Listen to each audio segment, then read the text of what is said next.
La pluie glaciale de novembre s'infiltrait à travers les grilles de ventilation du parking souterrain, rendant l'air lourd et sentant le béton humide. Je venais de terminer mon service, frottant les dernières traces de luxe sur mes mains fatiguées. Tout ce que je voulais, c'était récupérer ma fille, Lily, chez la concierge et rentrer dans notre petit 2 piastres en banlieue. C'est alors que je l'ai vu. Marco De Luca, le propriétaire du penthouse que je nettoyais depuis à peine un mois. Une silhouette imposante dans un costume si sombre qu'il semblait absorber la faible lumière des néons. Il marchait avec une assurance tranquille qui glaçait le sang, une aura de pouvoir et de danger palpable. Mes yeux ont cherché Lily, qui jouait à cache-cache derrière un pilier en béton. Nos regards se sont croisés et j'ai vu la peur pure sur son visage de 6 ans. Elle ne le regardait pas lui, mais quelque chose près de sa berline noire étincelante. Avant que je puisse l'appeler, sa petite voix a percé le silence oppressant, un cri strident et terrifié qui a tout changé. « Monsieur, ne montez pas dans la voiture !» Le temps s'est suspendu, son écho se répercutant contre les murs, un avertissement d'enfant dans un monde d'adultes bien trop sombre. L'explosion a été assourdissante, une vague de chaleur et de force brute qui m'a projeté contre le mur. La fumée âcre a envahi mes poumons et un sifflement aigu a remplacé tous les autres sons. Ma première pensée, ma seule pensée, fut pour Lily. À travers le chaos des alarmes de voitures hurlantes et des débris qui pleuvaient du plafond, je les cherchais frénétiquement. Je l'ai trouvée blottie derrière son pilier, indemne mais tremblante, ses grands yeux fixés sur la carcasse enflammée de ce qui avait été une voiture de luxe. Puis mon regard a été attiré par une ombre près de l'épave. Marco De Luca était vivant. Adossé à une autre colonne, son costume impeccable était déchiré et couvert de poussière, une coupure saignant lentement sur sa tempe. Mais ses yeux étaient d'une froideur mortelle et ils étaient fixés sur nous.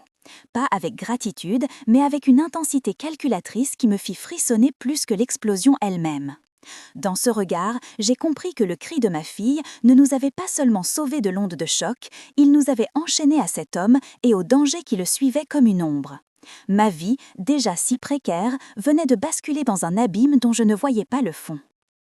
Les jours qui ont suivi ont été un brouillard de sirènes, de questions de la police et d'un silence pesant dans notre petit appartement.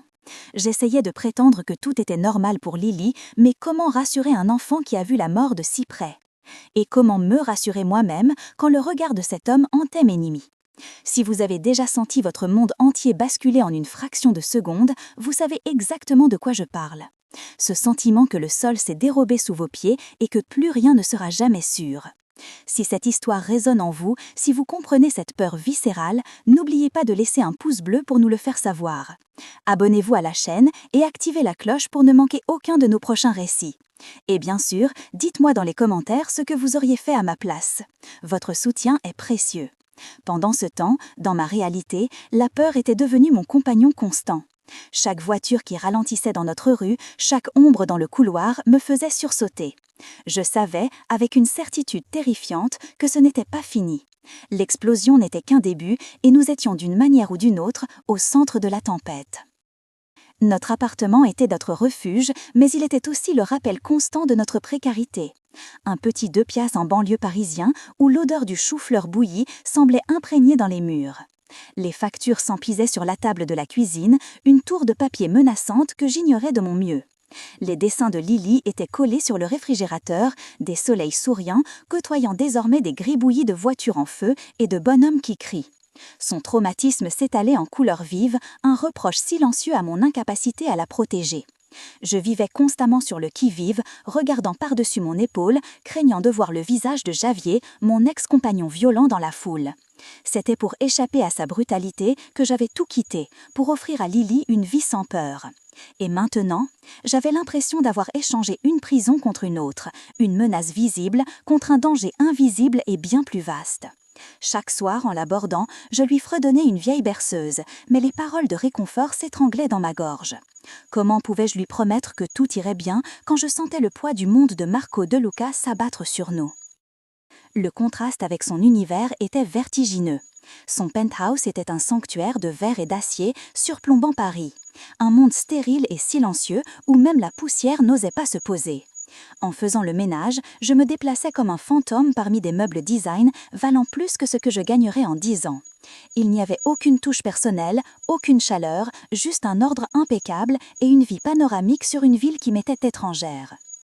La seule exception était une petite photo encadrée sur son bureau, toujours tournée face contre la surface du bois.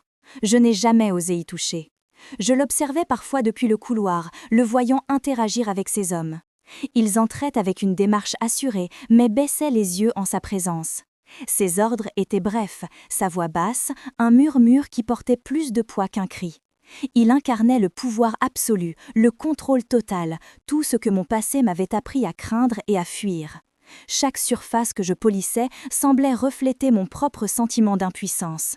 J'étais une intruse dans ce royaume de luxe froid, une femme de ménage dont la fille avait accidentellement mis le pied dans un piège mortel, nous entraînant avec elle. Une semaine après l'explosion, j'ai été convoquée, pas par un manager, mais par lui. Son bras droit, un homme plus âgé au visage buriné nommé Léo, est venu me chercher à la fin de mon service. Mon cœur battait la chamade tandis que l'ascenseur privé montait vers le penthouse. Je m'attendais à être renvoyée, à être accusée de quelque chose, à être effacée de sa vie aussi silencieusement que j'y étais entrée. Il m'attendait dans son bureau, la ville scintillant derrière lui comme une toile de diamant. Il n'a pas perdu de temps en politesse. Son regard était direct, sans la moindre trace d'émotion. « Asseyez-vous, Madame Moreau ». Sa voix était calme, presque trop calme, ce qui la rendait d'autant plus intimidante. Il ne m'a pas remerciée, il n'a pas parlé de l'explosion.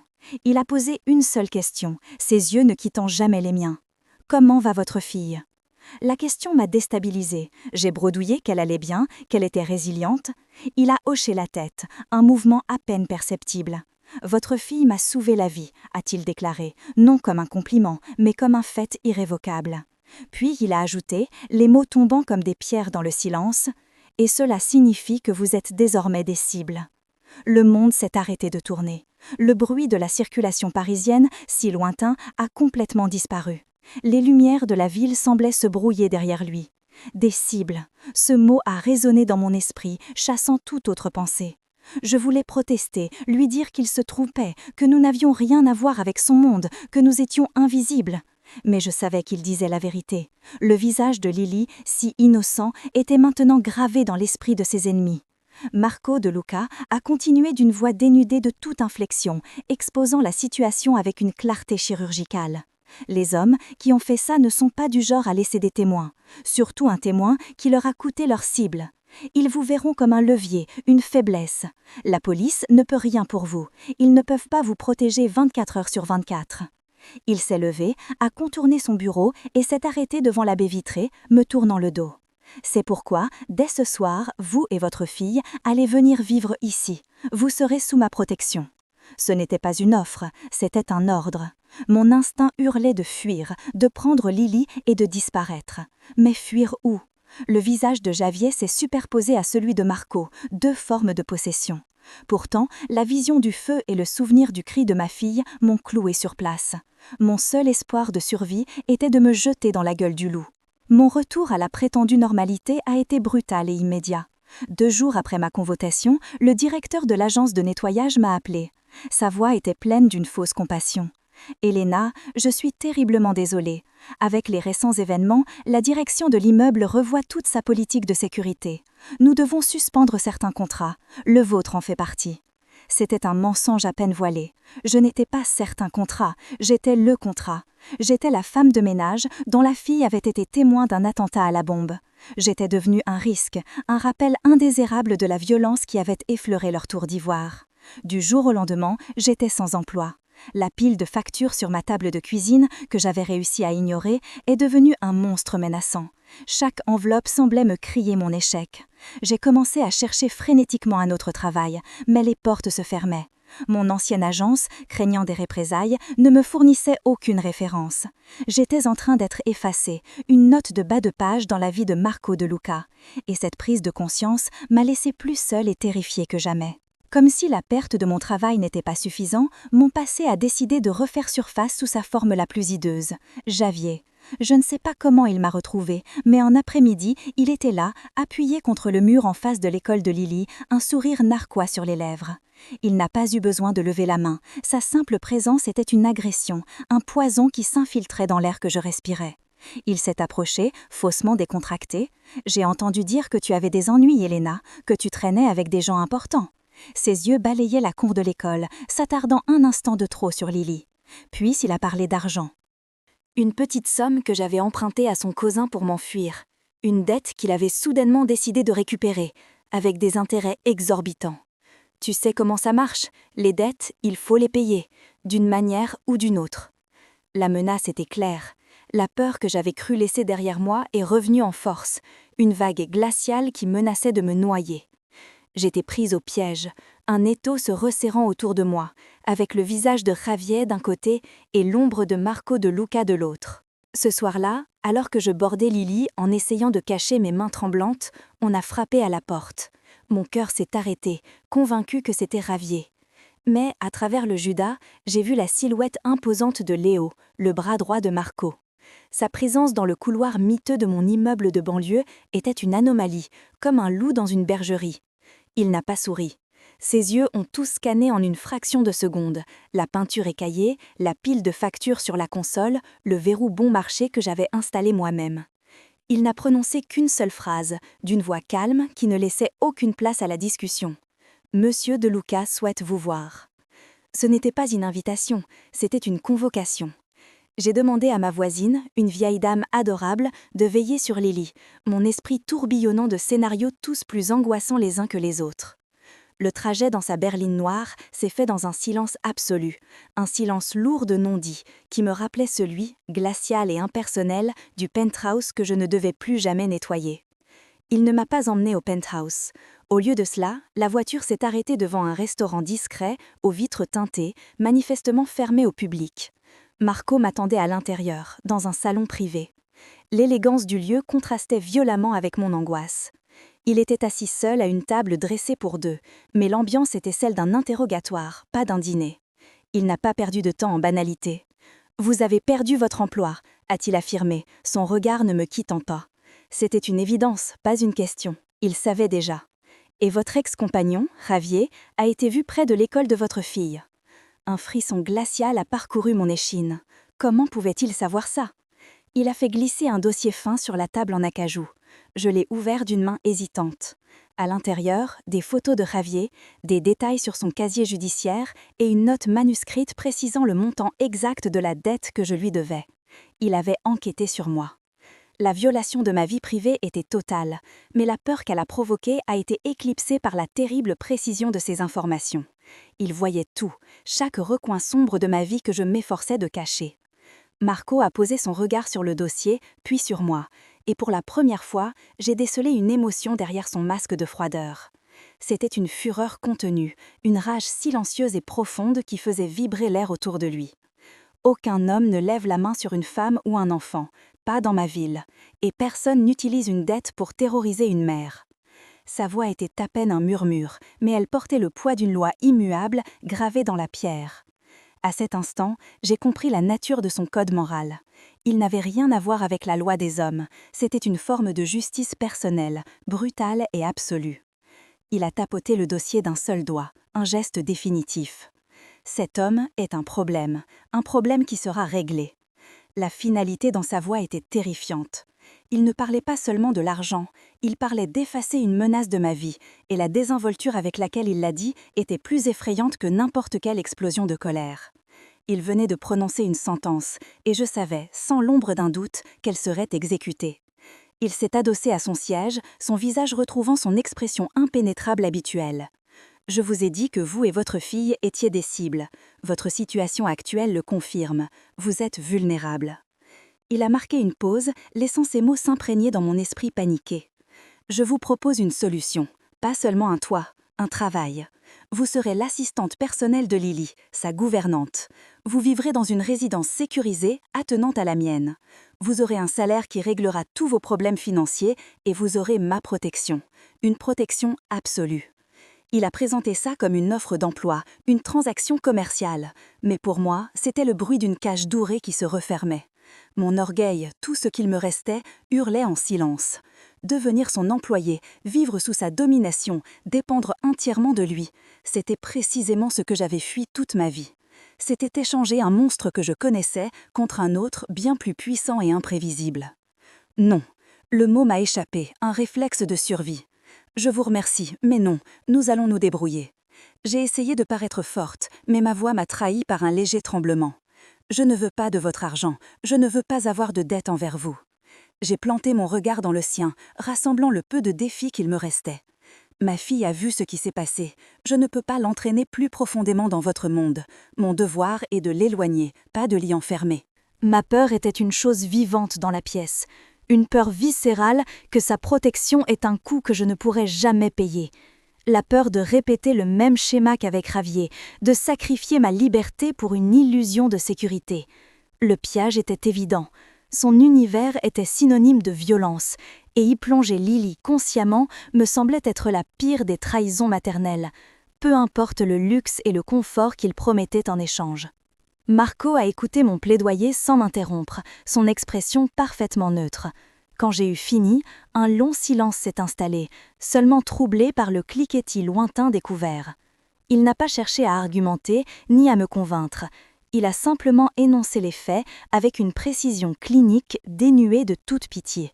Vous débrouillez? Votre ex-compagnon sait où vous habitez. Les hommes qui ont essayé de me tuer savent à quoi ressemble votre fille. Vous n'avez plus de travail et votre avis d'expulsion n'est qu'une question de semaines. Où irez-vous, Madame Moreau? Dans une autre banlieue? Un autre travail mal payé? Ils vous trouveront. Ravier vous trouvera. Les hommes de Victor vous trouveront. Vous pensez protéger votre fille en refusant mon aide? Vous la menez droit dans la ligne de mire, seule et sans défense. Mon monde est dangereux, oui, mais le vôtre en ce moment est une condamnation à mort. Avec moi, elle a une chance, une vie. Chaque mot était un coup de marteau, brisant ma fragile façade de résistance pour ne laisser que la vérité, froide et implacable. Toute combativité m'a quittée, remplacée par une vague écrasante de désespoir. Il avait raison. Chaque syllabe qu'il avait prononcée était la vérité. Mon indépendance, ma fierté, c'étaient des luxes que je ne pouvais plus me permettre, des illusions qui risquaient de coûter la vie à Lily. J'ai baissé les yeux sur mes mains qui tremblaient sur la nappe d'un blanc immaculé. J'ai pensé au cauchemar de ma fille, au sourire sadique de Javier, à la carcasse de la voiture en flammes. Il n'y avait pas de bon choix. Il n'y avait qu'un choix entre un danger certain et un danger potentiel. J'ai relevé la tête, mon regard croisant le sien. Le combat intérieur qui faisait rage en moi devait se lire sur mon visage. C'était une reddition silencieuse. « D'accord », ai-je murmuré, le mot ayant un goût de cendre dans ma bouche. « Nous viendrons. » Le pacte était scellé. Mon entrée dans son monde n'était plus une éventualité, c'était une certitude. Je venais de lui remettre les clés de nos vies, en priant de toutes mes forces qu'il ne décide jamais de fermer la porte à double tour. Le déménagement s'est fait en pleine nuit, comme une opération clandestine. Léo et un autre homme silencieux ont emballé nos vies en quelques cartons, laissant derrière nous l'odeur de chou-fleur et les fantômes de notre précarité. Notre nouvelle résidence n'était pas une chambre dans son penthouse, mais un appartement luxurieux dans une aile privée et ultra sécurisée de l'immeuble. C'était magnifique, impersonnel et aussi accueillant qu'une cage dorée. Le marbre était froid sous mes pieds, les baies vitrées offraient une vue imprenable sur une ville qui me semblait plus lointaine que jamais. Léo nous a expliqué les règles avec une courtoisie formelle qui n'en était pas moins un avertissement. Pas de sorties non autorisées, toutes les livraisons filtrées, un garde posté en permanence dans le couloir. Je me suis assise sur un canapé en cuir valant plus que ma voiture, regardant Lily explorer timidement ce nouvel univers, et j'ai senti le poids de mon choix m'écraser. J'avais acheté sa sécurité au prix de notre liberté, et je ne savais pas encore si le marché en valait la peine. J'avais échangé les murs miteux de ma peur contre des murs de verre et d'acier, mais la sensation d'être piégée restait la même, seulement plus élédante. Les premiers jours furent un exercice d'équilibriste entre la gratitude et le ressentiment. D'un côté, Lily avait une chambre plus grande que notre ancien salon, remplie de jouets et de livres qu'elle n'aurait jamais eus. Elle avait accès à un petit jardin sur le toit, un havre de paix suspendu au-dessus du chaos parisien. Je la voyais lentement perdre la tension de ses petites épaules, et une partie de moi remerciait silencieusement l'homme responsable de ce miracle. Mais chaque repas, préparé par un traiteur et livré à notre porte, me rappelait notre dépendance. Chaque fois que je croisais un garde du corps dans le couloir, son regard professionnel me rappelait que nous n'étions pas des invités, mais des actifs à protéger. Marco, lui, était une présence fantomatique. Je le voyais parfois traverser le hall principal, un éclat sombre et concentré, toujours au téléphone, toujours entouré de ses hommes. Il ne nous rendait jamais visite, mais un matin, j'ai trouvé un chevalet et un ensemble complet de peintures professionnelles dans la chambre de Lily. C'était le genre de choses qu'elle avait toujours désiré, un détail que j'avais mentionné en passant à Léo. Ce geste silencieux était plus troublant que n'importe quelle conversation, une preuve qu'il écoutait même quand il était invisible. Notre première véritable confrontation a eu lieu une semaine plus tard. Léo m'a informé que Marco avait engagé un tuteur privé pour Lily, un professeur renommé qui commencerait le lendemain. La colère a submergé la peur. J'ai exigé de lui parler. Je l'ai attendu dans le hall de son penthouse, me sentant petite et insignifiante dans cet espace immense. Quand il est arrivé, son calme n'a fait qu'attiser ma fureur. « Vous n'aviez pas le droit », ai-je dit, ma voix tremblant légèrement. « C'est ma fille, c'est à moi de décider de son éducation. » Il m'a regardé, ses yeux sombres, insondables. « L'école publique n'est pas sécurisée. C'est le moyen le plus simple pour Victor de l'atteindre. Le tuteur est la seule option logique. » Sa logique était froide, implacable. « Elle n'est pas une de vos possessions, monsieur De Luca. Elle n'est pas une variable dans une de vos équations de sécurité, ai-je presque crié. Il s'est approché, réduisant l'espace entre nous, son ombre m'enveloppant. « Non, a-t-il dit, sa voix baissant d'un ton, devenant presque un murmure. Elle est la petite fille qui m'a sauvé la vie. Et je ne laisserai rien ni personne lui faire du mal, pas même votre fierté. » Le mot m'a frappée comme une gifle, me laissant sans voix et tremblante de rage impuissante. Le soir même, alors que je mettais Lily au lit, elle m'a montré un dessin. C'était une représentation étonnamment détaillée du parking, avec des flammes orange et rouge dévorant une voiture noire. Au milieu, un grand bonhomme en costume se tenait à côté d'une petite fille. J'ai senti mon cœur se serrer. Avant que je puisse dire quoi que ce soit, une ombre s'est dessinée dans l'embrasure de la porte.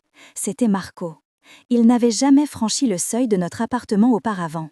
Il est entré sans un mot, son regard fixé sur le dessin. Lily, au lieu d'avoir peur, lui a tendu la feuille. Il s'est accroupi près du lit, un geste qui semblait lui coûter un effort immense, comme s'il pliait de l'acier. « Tu as bien dessiné le feu », a-t-il dit, sa voix grave inhabituellement douce. « Mais tu as oublié le bruit. Ça faisait beaucoup de bruit, n'est-ce pas ?» Lily a hoché la tête, ses grands yeux fixés sur lui. Il n'a pas essayé de la rassurer avec des mensonges. Il a simplement validé son expérience, reconnu la terreur qu'elle avait vécue. Il a pointé le bonhomme sur le dessin. « C'est moi ?» a-t-il demandé. Elle a hoché la tête à nouveau. Il est resté silencieux un long moment, puis a murmuré, plus pour lui-même que pour nous, « Je ne savais pas que j'étais si grand. » En le regardant, si maladroit et pourtant si présent, j'ai vu une fissure dans son armure de glace. La routine s'est installée, une normalité étrange et tendue. Je passais mes journées avec Lily, entre les leçons avec son tuteur et les jeux dans le jardin. Je m'efforçais de créer une bulle d'enfance pour elle, un semblant de vie normale au milieu de cette forteresse. Mais des signes subtils que notre monde n'avait rien de normal commençaient à apparaître. Un jour, un bouquet de lys blanc a été livré pour moi. Magnifique, mais anonyme. Léo l'a intercepté avant qu'il n'atteigne notre porte, son visage se durcissant imperceptiblement. Je l'ai vu plus tard le jeter dans un incinérateur, pétale par pétale. Une autre fois, en regardant les informations, j'ai vu un reportage sur un homme d'affaires russe, un certain Ivan Sokolov, retrouvé mort dans son yacht à Monaco. Le journaliste parlait d'un règlement de compte. Le nom ne me disait rien, mais plus tard dans la soirée, j'ai entendu Marco parler à Léo dans le couloir, sa voix glaciale. C'était un message de Victor. Il élimine ses propres hommes pour nous montrer qu'il n'a aucune limite. Le monde extérieur, violent et impitoyable, s'infiltrait à travers les murs de notre refuge, me rappelant que notre sécurité n'était qu'une illusion soigneusement entretenue. La sensation d'étouffement est devenue insupportable. J'avais besoin d'air, de normalité, ne serait-ce que pour 5 minutes. J'avais besoin de me prouver que j'étais encore une personne, pas seulement un objet sous protection. Un après-midi, alors que Lily faisait la sieste, j'ai commis une folie. J'ai dit au garde posté devant notre porte que j'allais juste à la petite épicerie au coin de la rue, que j'en avais pour 10 minutes. Il a protesté, a insisté pour m'accompagner, mais j'ai usé de tout mon pouvoir de persuasion, jouant la carte de la femme fragile prise de claustrophobie. C'était un mensonge, une manipulation, mais j'étais désespérée. Il a fini par céder, à contre-cœur, me faisant promettre de prendre un talkie-walkie discret.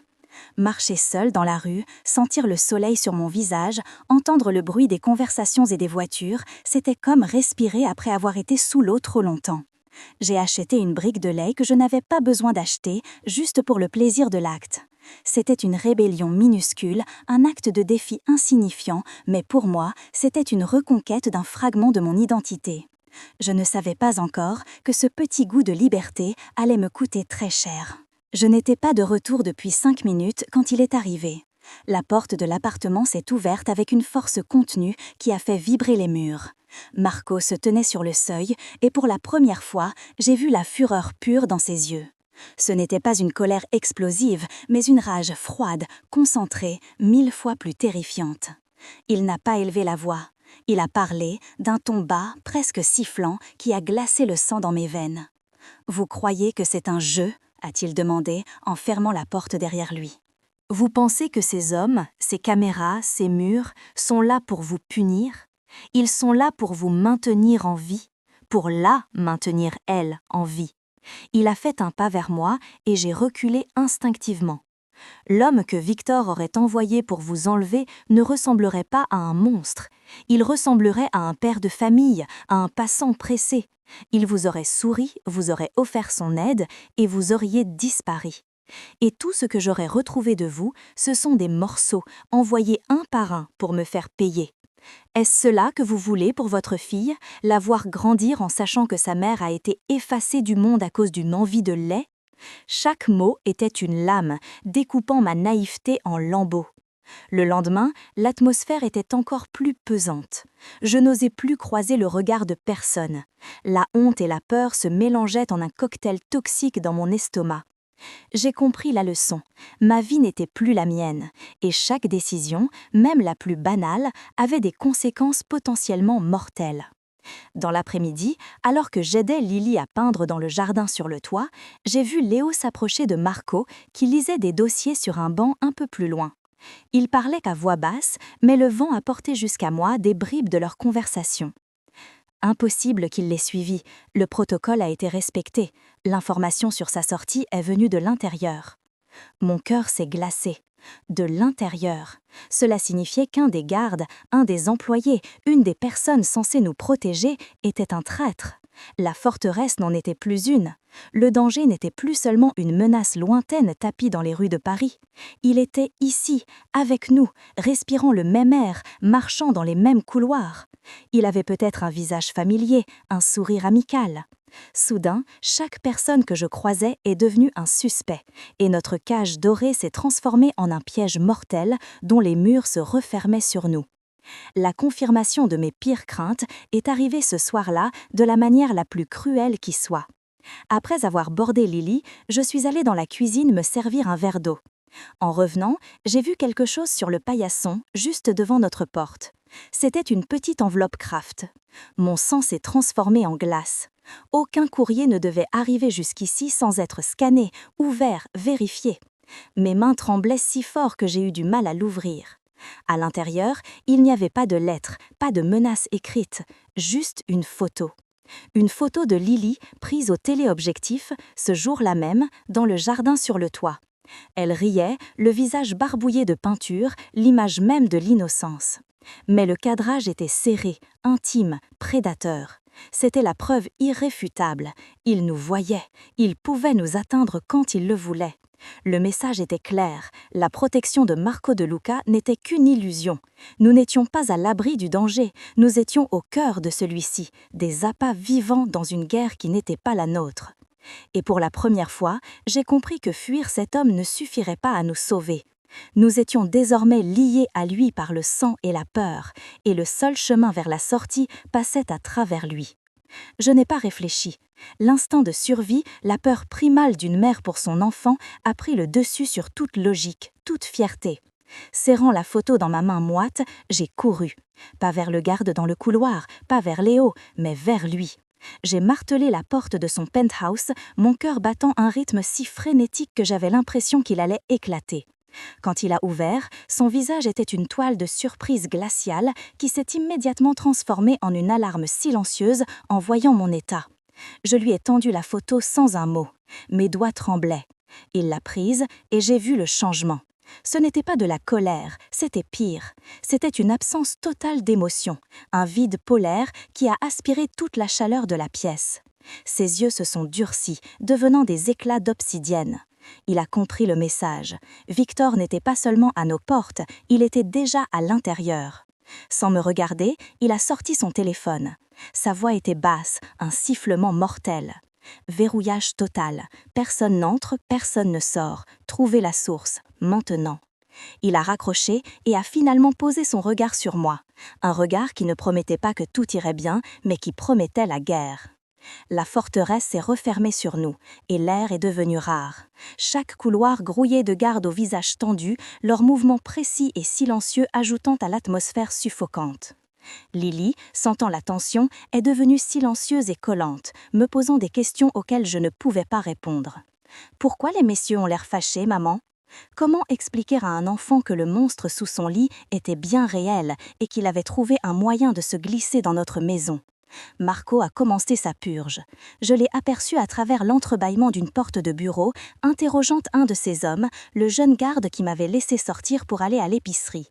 La voix de Marco était un murmure de velours cachant de l'acier, chaque mot pesé, chaque silence une menace. Le garde était pâle, tremblant. J'ai vu le prédateur en lui, l'homme capable d'une violence froide et calculée, et une partie de moi a été terrifiée. Mais une autre partie, la mère qui tenait la photo de sa fille menacée, a ressenti une gratitude sombre et dérangeante. Cette violence, pour une fois, était notre bouclier. La peur et la sécurité étaient devenues les deux faces d'une même pièce, et cette pièce était Marco De Luca. L'attaque n'est pas venue de l'extérieur, elle est venue du silence et de l'obscurité. En plein milieu de la nuit, alors qu'une tempête faisait rage sur Paris, les lumières de notre aile ont vacillé avant de s'éteindre complètement. Le silence qui a suivi était anormal, les générateurs de secours ne s'étant pas déclenchés. Mon cœur s'est arrêté. Avant même que j'aie pu crier, notre porte s'est ouverte et la silhouette de Marco s'est découpée dans l'embrasure, un pistolet équipé d'un silencieux à la main. Dans la chambre de Lily, maintenant, ne faites pas de bruit. Sa voix était un souffle d'air glacial. Il nous a poussés à l'intérieur, a refermé la porte derrière nous et a appuyé sur un panneau dissimulé dans la bibliothèque. Un pan de mur a glissé, révélant une petite pièce en titane, sombre et exiguë. Une panic room. Il nous a fait entrer, son regard balayant le couloir une dernière fois. Restez ici, quoi qu'il arrive. Il a commencé à refermer la porte, mais nos regards se sont croisés dans la pénombre. Dans ses yeux, j'ai vu plus que de la détermination.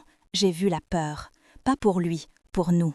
Puis le mur s'est refermé, nous plongeant dans une obscurité totale et un silence assourdissant. Enfermée dans cette boîte de métal, le temps a perdu tout son sens. Lily s'est blottie contre moi, tremblant sans faire de bruit, son instinct lui disant que c'était un moment où il ne fallait pas pleurer. Mes bras l'entouraient, mais je me sentais incapable de la protéger. Je ne pouvais que l'écouter, écouter les sons de l'extérieur. D'abord, rien. Puis, un bruit sourd, comme un corps heurtant lourdement un mur. Un grognement étouffé. Le craquement sinistre d'un os qui se brise. C'étaient les sons d'une violence intime et brutale, une danse macabre se déroulant à quelques mètres de nous. Pas de coup de feu, juste la chorégraphie mortelle du combat rapproché. J'ai enfoui le visage de Lily dans mon cou, lui fredonnant sa berceuse, essayant de couvrir les bruits de la mort avec une mélodie d'enfance.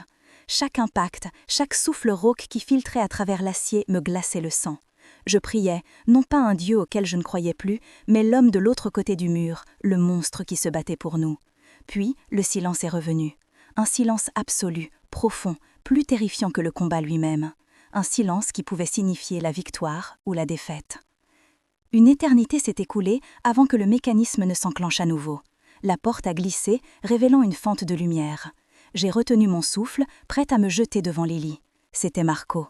Il se tenait là, chancelant légèrement, son costume impeccable en lambeaux, une coupure profonde saignant abondamment sur son avant-bras. Son visage était couvert de sueur et de contusion, mais ses yeux brûlaient d'une intensité féroce. Il a balayé la pièce du regard, s'assurant que nous étions indemnes. Son regard s'est posé sur Lily, et pendant une fraction de seconde, toute la dureté a quitté son visage, remplacé par un soulagement si profond qu'il en était presque douloureux à voir. Le soulagement m'a submergée, si puissant que mes jambes ont menacé de se dérober. Il a fait un pas vers nous, puis s'est appuyé contre le mur, l'adrénaline l'abandonnant visiblement. « Il faut soigner ça », a-t-il murmuré, sa voix rauque, en désignant son bras. Ce n'était pas un ordre, mais une requête. Dans ce moment de faiblesse partagée, les murs entre le protecteur et la protégée ont commencé à s'effriter, révélant l'homme blessé sous l'armure. Nous étions dans la grande salle de bain en marbre, l'éclairage clinique accentuant chaque égratignure sur son visage, chaque goutte de sang sur le sol immaculé. J'ai sorti la trousse de premier secours, mes mains tremblant légèrement alors que je nettoyais la plaie. Il est resté parfaitement immobile, mais je sentais la tension dans ses muscles sous mes doigts. Le silence était lourd, seulement rompu par le bruit de l'eau et de mes mouvements. Pour le briser, j'ai murmuré « Merci ». Il a tourné la tête, son regard sombre rencontrant le mien dans le miroir. « C'est mon devoir ». « Non », ai-je insisté doucement, c'était plus que ça. Un long moment s'est écoulé. « Ma sœur, elle détestait la vue du sang », a-t-il dit soudainement, sa voix à peine audible. « Elle a été tuée lors d'une attaque, pas par une balle perdue. Ils l'ont visée, pour m'attendre. J'étais jeune, arrogant, je pensais pouvoir protéger tout le monde. Ce jour-là, j'ai appris que l'attachement est une arme que vos ennemis utiliseront toujours contre vous. J'ai échoué à la protéger. Je ne faillirai pas une seconde fois.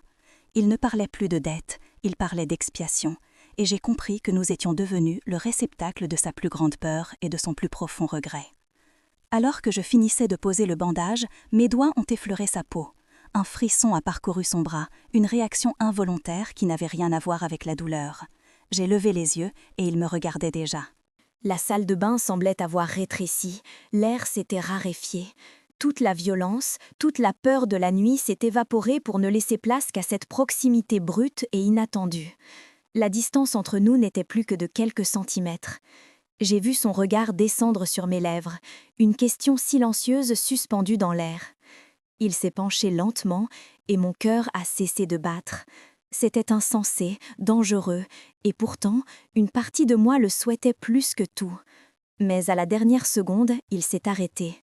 Une lutte visible a traversé son visage, le fantôme de sa sœur, son code, sa conviction que la vulnérabilité était une sentence de mort. Il a reculé, le masque de glace se remettant en place, mais ses yeux trahissaient la fissure. « Victor sait, maintenant, a-t-il dit, sa voix redevenue grave et distante. Il sait que vous n'êtes plus une simple dette, il sait que vous êtes devenu ma faiblesse, et il l'exploitera jusqu'à ce que l'un de nous soit détruit. » Il est parti sans un autre mot, me laissant seule dans la salle de bain aseptisée qui portait encore les traces de sa violence et de sa vulnérabilité. Le retour au calme était presque plus déstabilisant que le chaos. Je suis retournée dans la chambre de Lily.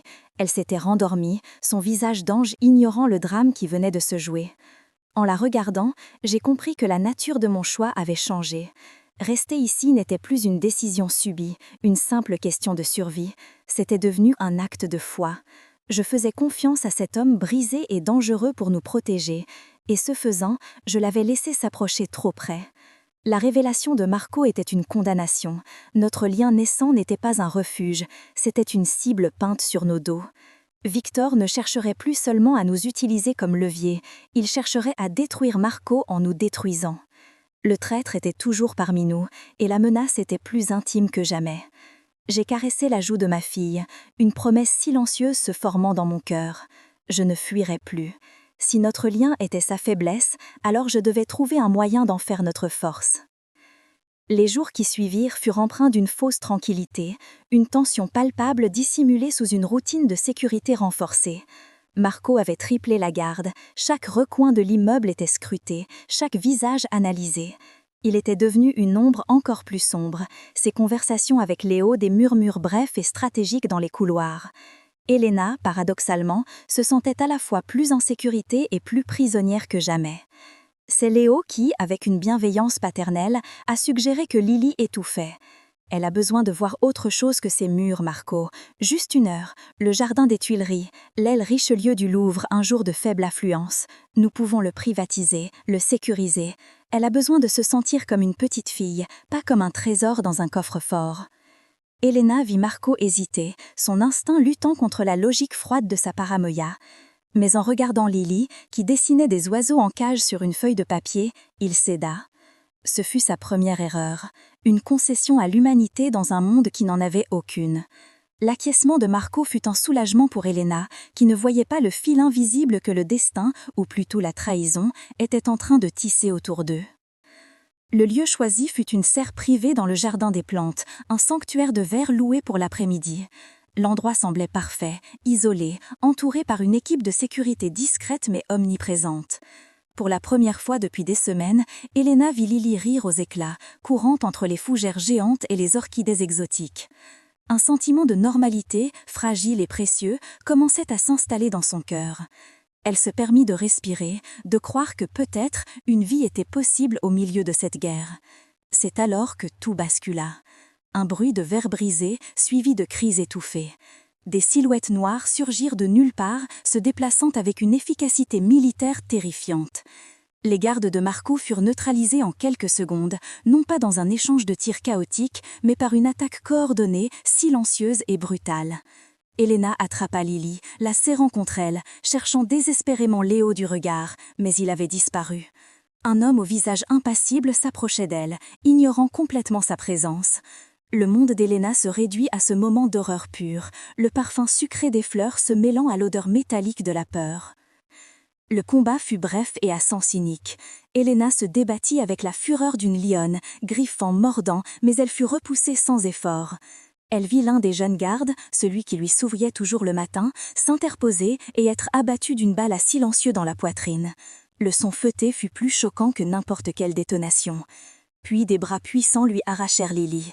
Le cri de sa fille, un mamin déchirant, fut la dernière chose qu'elle entendit avant qu'un coup violent à la tête ne la plonge dans une obscurité parsemée d'étoiles. Quand elle reprit conscience, le silence était revenu. La serre était un chaos de plantes renversées et de verres brisés. Le jeune garde gisait dans une mare de sang, les yeux ouverts sur le dôme de verre. Et Lily avait disparu. Marco arriva quelques minutes plus tard, son visage une sculpture de marbre privée de toute vie. Il ne regarda pas Elena, ne regarda pas le corps de son homme. Ses yeux balayaient la scène, analysant, calculant. Mais pour la première fois, Elena vit une fissure dans son contrôle absolu. C'était le regard d'un roi qui venait de voir son royaume s'effondrer, et elle comprit que le prix de cette chute, c'était sa fille. La confirmation de la trahison fut aussi cruelle qu'une exécution. 1 heure plus tard, dans le silence glacial du bureau de Marco, un ordinateur portable sonna. C'était un appel vidéo de Victor. Son visage souriant et satisfait apparut à l'écran, un contraste grotesque avec l'atmosphère funèbre de la pièce. Derrière lui, Lily était assise sur une chaise, terrifiée mais indemne, tenant un lapin en peluche. « De Luca, commença Victor d'un ton mielleux, je dois vous féliciter. Votre forteresse est impressionnante, presque impénétrable. Mais chaque mur a sa clé. » Il fit un geste et Léo entra dans le champ de la caméra. Il ne regarda pas l'écran. Son visage buriné était un masque de honte et de résignation. C'est votre plus vieil ami, votre frère. Il s'avère que sa loyauté avait un prix.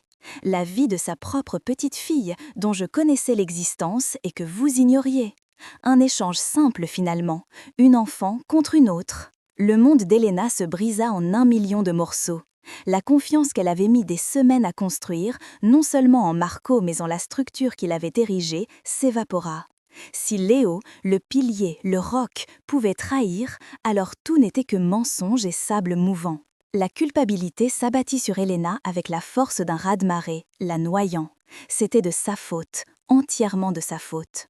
Si elle n'était pas entrée dans sa vie, Lily serait en sécurité dans leur petit appartement de banlieue. Marco serait toujours ce chef de clan intouchable, son organisation n'aurait pas été infiltrée. Et Léo n'aurait jamais été mis dans une position où il devait faire un choix aussi monstrueux.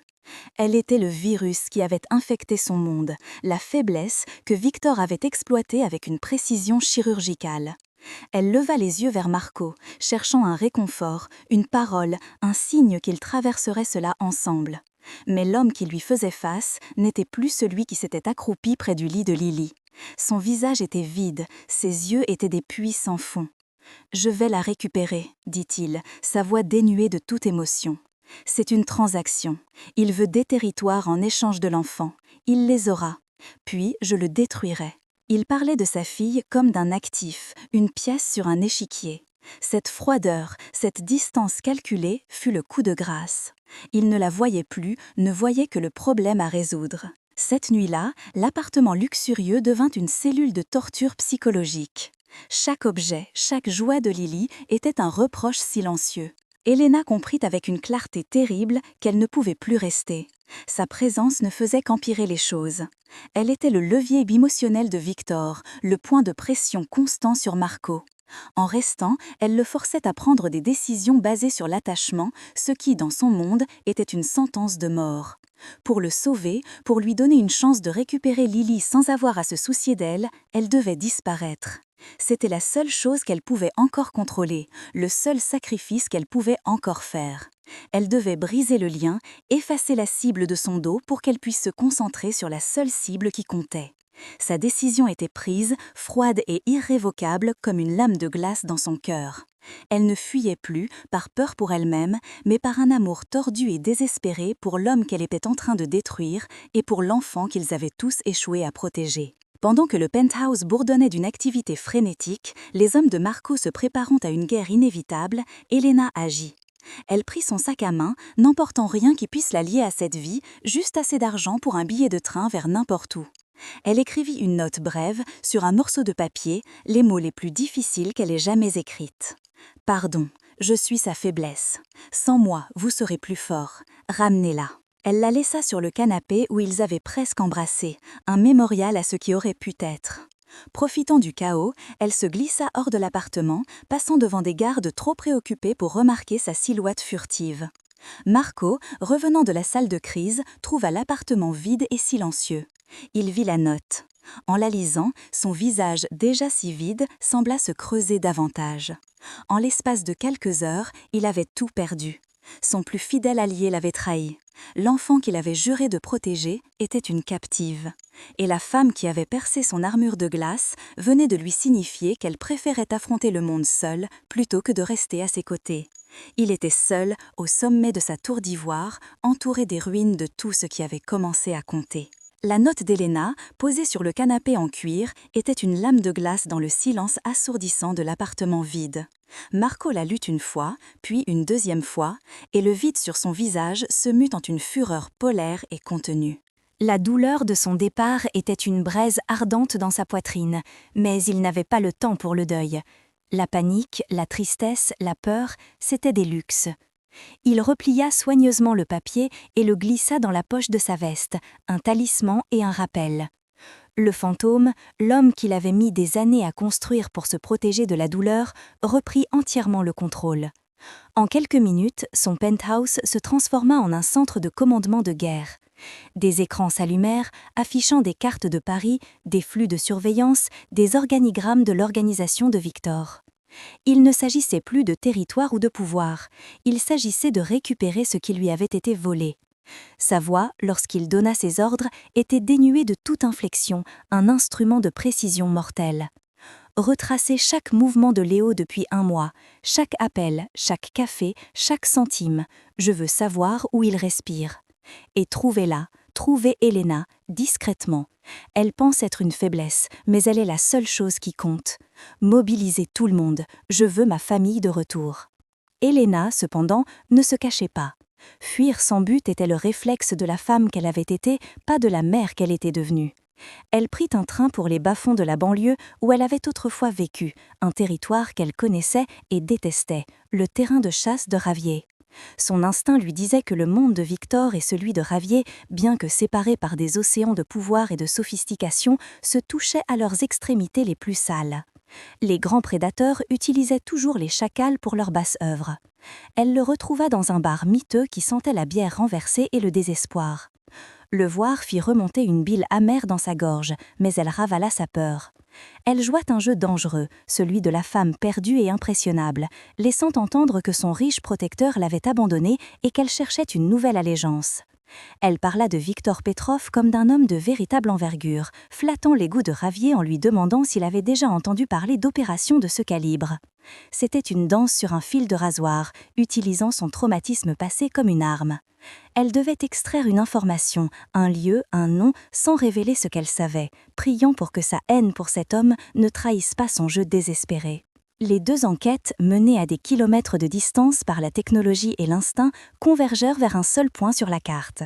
L'analyse médico-légale des appareils de Léo par l'équipe de Marco révéla une communication cryptée avec un intermédiaire connu, un petit caïd qui contrôlait les docks abandonnés de la Seine, une zone industrielle oubliée. Victor, trop arrogant pour utiliser ses propres propriétés, avait choisi un lieu neutre et jetable, un endroit où le sang pouvait couler sans laisser de traces menant à lui. Au même moment, dans le bar sordide, Victor, ivre de son propre sentiment d'importance et de la perspective de posséder à nouveau Elena, se vanta. Il laissa échapper qu'un grand bonnet russe utilisait le vieux hangar frigorifique pour une transaction spéciale. Il a même ricané en mentionnant une petite fille. Ce fut l'erreur qui scella son destin. Elena sentit le sang quitter son visage, mais elle garda son calme, remerciant Ravier avec un sourire vide avant de s'éclipser dans la nuit. Elle avait ce dont elle avait besoin. Ignorant le danger, ne pensant qu'à Lily, elle héla en taxi, son esprit ne formant qu'un seul plan, récupérer sa fille. Elle et Marco, sans le savoir, étaient désormais engagés dans une course contre la montre vers le même enfer. Poussée par une urgence qui transcendait la raison, Elena arriva la première. Le complexe d'entrepôt était une forteresse de briques et de rouille, baignant dans la lueur maladive des lampadaires au sodium. Elle se glissa le long des ombres, son cœur battant à tout rompre. À travers une fenêtre crasseuse, elle la vit. Lily, assise sur une caisse en bois, serrant son lapin en peluche. Un garde se tenait à proximité, mais elle était vivante. Un soulagement si intense qu'il lui coupa le souffle la submergea, immédiatement suivie par une terreur glaciale. Alors qu'elle chercha une faille, une entrée, une voix derrière elle la fit sursauter. « Je savais que tu ne pouvais pas rester loin. » C'était Ravier. Il l'avait suivie, son esprit tordu, réalisant la valeur qu'elle représentait. Avant qu'elle ne puisse réagir, il la saisit, sa main se refermant sur son bras comme un étau. Il la traîna à l'intérieur, non pas comme un allié, mais comme un trophée. « Regardez ce que j'ai trouvé, monsieur Petrov. Le petit oiseau est revenu à sa cage. » Victor se retourna, un sourire de pur triomphe illuminant son visage cruel. Il avait maintenant la mère et la fille, il avait la reine et la princesse. L'échec et mat semblait inévitable. L'équipe de Marco encercla le hangar, des fantômes armés se déplaçant dans un silence parfait. Le plan d'assaut était prêt, précis, létal. Mais le drone thermique révéla une 11e signature de chaleur à l'intérieur. Une femme. Marco comprit instantanément. Elena. Le plan tactique s'évapora. Une attaque frontale la condamnerait. C'est alors que son téléphone sonna. La voix de Victor était mielleuse, triomphante. « Votre dette de vie est devenue votre arrêt de mort, de Luca. J'ai votre avenir et votre passé ici avec moi. » Il retourna la caméra de son téléphone, montrant Elena, le visage meurtri, mais les yeux brûlants de défi, et Lily qui pleurait silencieusement.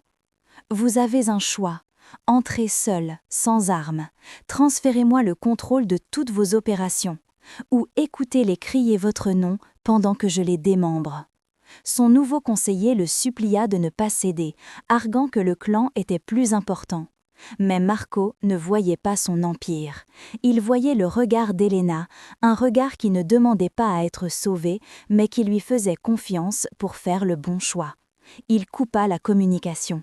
« Préparez-vous, dit-il à ses hommes, j'y vais. » Il ne sacrifiait pas son royaume pour une faiblesse.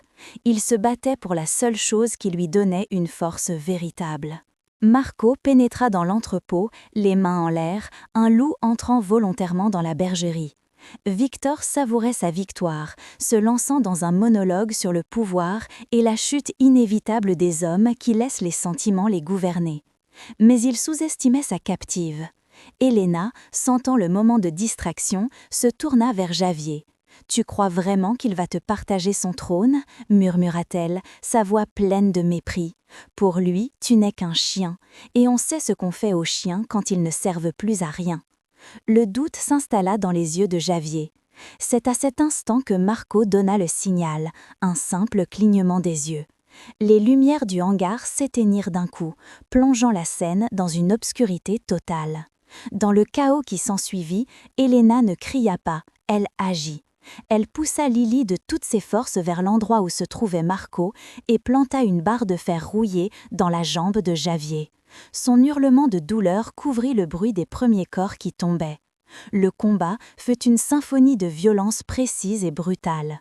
Quand la lumière revint, Victor gisait à terre, le règne du fantôme réaffirmé. Marco tenait Lily dans ses bras. Il regarda Elena, tremblante mais debout, une guerrière. Plus de dettes, plus de protection, juste un choix fait dans le sang et le silence. Ils étaient une famille, et ils rentraient chez eux. Le silence qui a suivi la tempête était plus assourdissant que la violence elle-même. Dans les jours qui ont suivi, j'ai vu Marco démanteler l'empire de Victor avec la précision d'un chirurgien démolissant une tumeur. Ce n'était pas une vengeance explosive, mais une annexion froide, calculée. Les hommes de Victor, désorientés et sans chef, ont été soit absorbés, soit effacés. Quant à Javier, son nom a été mentionné une seule fois, dans un murmure de Léo, qui, après une pénitence dont je n'ai jamais connu les détails, avait été réintégré, sa loyauté rachetée par une dette encore plus profonde. Javier avait disparu, une note de bas de page insignifiante dans notre histoire sanglante. Je ne suis plus restée dans l'ombre. Marco m'a incluse dans ses réunions, non pas pour les détails sordides, mais pour les décisions concernant la reconstruction. Il écoutait mon avis sur les investissements légitimes, sur la manière de transformer les actifs de Victor en quelque chose de propre.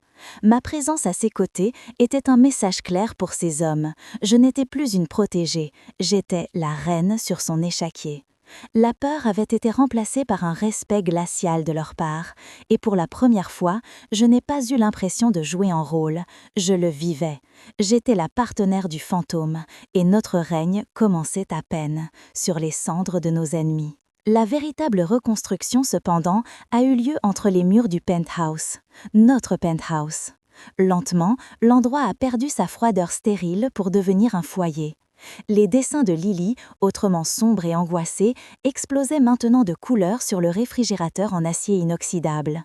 Mes livres s'entassaient sur les tables basses design, et l'odeur du café frais remplaçait celle, aseptisée, du produit de nettoyage. Marco a changé lui aussi. Les ombres dans ses yeux ne disparaîtraient jamais complètement, mais elles reculaient parfois, laissant place à une lumière que je n'avais jamais vue. Je le surprenais à construire des forts en coussin avec Lily dans le salon, sa voix grave et habituellement autoritaire, se transformant en un grognement de monstre ludique. Un soir, alors que je le regardais lui lire une histoire, sa grande main protectrice posée sur sa petite tête, j'ai réalisé que mes cauchemars avaient cessé. La vision de la voiture en flammes avait été remplacée par celle de cet homme, si dangereux pour le monde, devenant le havre de paix le plus sûr pour nous. Il ne nous avait pas seulement sauvés de ses ennemis, il nous avait sauvés de nos propres fantômes, construisant pour nous une normalité que je n'avais jamais cru possible. Ma propre guérison ne pouvait pas être passive. La sécurité qu'il m'offrait n'aurait aucun sens si j'en faisais pas quelque chose. Un après-midi, je lui ai présenté mon projet. Une fondation, financée discrètement par les bénéfices de l'une de ces sociétés immobilières, dédiée à aider les femmes et les enfants fuyant les violences domestiques. Un réseau d'appartements sécurisés, une aide juridique, un soutien psychologique, tout ce dont j'avais manqué. Je m'attendais à de la résistance, à une analyse de risque, à une discussion sur la discrétion. Au lieu de ça, il a étudié les plans que j'avais dessinés, son visage impénétrable. Puis il a simplement dit « Il nous faudra un meilleur système de sécurité pour les appartements. Je m'en occupe. Le reste, c'est votre domaine. Dites-moi simplement ce dont vous avez besoin. » Ce n'était pas de la charité, c'était un partenariat. Il utilisait son pouvoir, sa capacité à construire des forteresses, pour soutenir ma mission. Je n'étais plus Elena Moreau, la femme de ménage qui avait fui. J'étais la directrice d'une organisation qui offrait des sanctuaires, utilisant la force de l'homme que j'aimais pour briser les cycles de peur que je connaissais si bien. Mon passé n'était plus une blessure, c'était devenu mon arme. Quelques mois plus tard, le soleil de fin d'après-midi inondait le jardin sur le toit. L'air sentait la lavande et la terre chaude. Lily, dans une robe jaune vif, courait après un papillon, ses rires cristallins se mêlant au bourdonnement des abeilles. Elle était redevenue une enfant, insouciante et pleine de vie. J'étais assise sur un banc, un carnet sur les genoux, non pas pour dessiner, mais pour écrire les noms des premières familles que notre fondation allait accueillir. Marco est arrivé sans un bruit, s'asseyant à côté de moi. Il n'a rien dit, mais a simplement pris ma main dans la sienne, son pouce caressant doucement mes jointures. Nous sommes restés là, en silence, à regarder notre fille, notre avenir. Le cri terrifié d'une petite fille dans un parking souterrain nous avait enchaînés par la peur et le sang. Mais ici, sous le ciel de Paris, dans ce havre de paix que nous avions construit ensemble, ce lien s'était transformé en quelque chose de plus fort, une promesse. La promesse que même après la nuit la plus sombre, le soleil finit toujours par se lever. Et des histoires de seconde chance comme la nôtre, je crois sincèrement qu'elles méritent d'être partagées, pour que d'autres puissent y trouver un peu d'espoir.